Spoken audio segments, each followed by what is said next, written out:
So, I want to tell you a story about my bike. Now, I know it sounds super simple, but stick with me here because this simple object led me down a pretty deep rabbit hole. A philosophical puzzle about repairs, memory, and what it even means for something to be real. A while back, I had this amazing folding bike. Seriously, it was my trusty sidekick.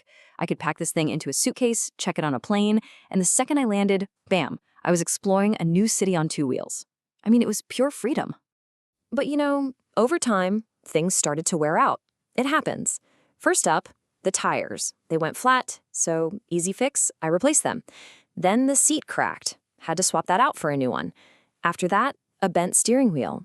One by one, over the years, I just kept replacing each part as it broke down. Then one day, it just hit me. I was looking at my bike, and I had this sudden realization there wasn't a single original part left on it. Not one. Piece by piece, I had replaced the entire thing. And that's when this question just popped into my head and I couldn't shake it. Which one is the real bike? Is it this? This collection of shiny new parts sitting right in front of me, the one I can ride today? Or is it the original bike, the one that now only exists in my memory? So this really gets to the heart of the problem. You've got two contenders for the real bike, right? There's the bike in my memory, the OG, and then there's the physical bike I see today. It feels like they can't both be the original, can they? And what's crazy is, this isn't a new problem, not at all. This exact same puzzle shows up in an ancient myth, which just goes to show you how long we've been wrestling with this question of identity. Okay, so the story is about this powerful king. His best friend in the whole world was a mighty tiger. They fought side by side in every battle, totally unbeatable. But of course, the tiger eventually grew old and died, and the king was just devastated. So in his grief, he adopts a new baby tiger. And as this new tiger grows up, it becomes, in every single way, identical to the friend he lost. And there it is again, the exact same question. Which tiger is the king's real friend? Is it the one from his memories, the one who fought beside him, or is it this living, breathing, identical tiger standing right next to him now? It's the bike paradox, just with a tiger. So how do we even begin to solve this? Well, maybe the problem isn't the bike or the tiger.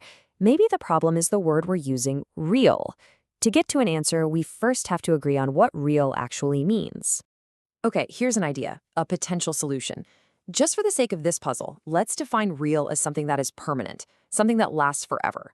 Now, if we use that definition as our guide, the answer starts to get a whole lot clearer. With this new definition in hand, we can start to see a really clear split, a split between two different worlds, the world we see with our eyes and the world we understand with our minds. This lays it out perfectly. Look, what our eyes see, the physical bike, the living tiger, that's all temporary stuff. It can be broken, it can be stolen, it will eventually die. But what our mind understands, the memory of that first bike ride, the idea of the king's loyal friend, that can be permanent. That can last forever.